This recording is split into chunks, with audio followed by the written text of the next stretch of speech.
Hi guys, good morning. Very nice ang morning nato. Here, ako ipakita ko sa inyo itong ating napakaganda na plant. Tignan niyo yung napakaganda nating plant guys. Oh, ang haba ng dahon, no? Kaya nga, kung titingnan natin dito sa ibaba, no? Sa ibaba niya, nagsimula ito sa di ganong mahaba, no, na dahon niya kasi mga more or less nasa 8 inches ito. 8 ba? Okay, or 9 inches yan. Tapos may mga kasunod pang mga dahon nito. Ang kasunod niyan ay yung isa pang dahon dito, ito yung kasunod niyang dahon, sectoral. Ayan. Saka ang kasunod niyang dahon naman papuntang itaas naman, ito less bar siya. Pero ang kasunod, ayan na naman. Yan, parang may magic, no? Yan naman, sectoral. Ngayon, ang kasunod naman nitong dahon, ito na ngayon, sectoral yon, ito naman ay marble. Marble ang kanyang variegation. At tingnan nyo, ang haba ng dahon na ito, more or less nasa 16 or 17 inches. So, more than one roller ito. Ayan guys, oh, ang haba nito. Alam nyo, ang nakaka-inspire siyang tingnan dito sa garden kasi ang laki ng dahon niya. Wow, yan oh. Oh, marble variegation yan. Itong ating plant. Yan guys, oh. Napakagandang variegation. Ito naman, ang pinaka nag-unpearl, bago lang, no? Ito. Wow. So, ang laki na niya, kumpara mo dito, yung kanyang ears mas malaki kaysa dito. Okay, tingnan natin mabuti ito.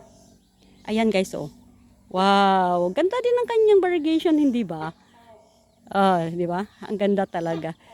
Ayan. So, napakaganda natin na plant. So, ito naman siya ay ginamitan ko ng itong ating soil mix. Itong soil mix natin ay coco peat at saka carbonized rice hull. Pero sa ilalim nito, mayroon itong coco cubes. Ayan. Tapos, ito, mixture niya ng ganon. Minix ko lang ng ganon. Tapos, nilagay ko dito sa bag of tong ice wrapper, no? So, yan. Same siya na medium dito para maka-adjust na siya later. Nilagyan ko ng coco pool para maka-hold yung plant, no? Ma-hold itong ating bag of soil para hindi siya mag-bag down. Tapos, kung titingnan niyo dito sa ibaba, yon, binutasan ko itong ating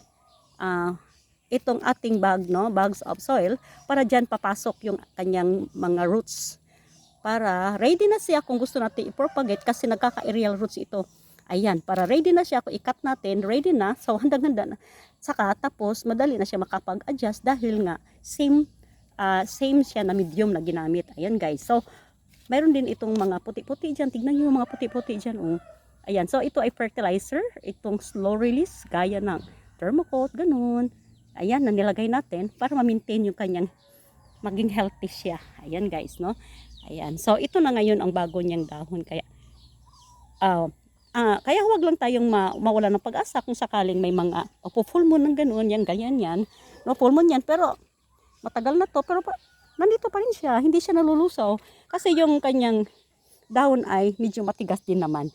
Matigas yung mga dahon niya, kaya hindi siya madaling malulusaw, ganun. Ayan guys, no? So maganda. So ito ay isang hybrid ng philodendron aquarius, no? Mula sa Florida Beauty cross with Paraiso Verde. Okay? Yun lang guys. Bye guys.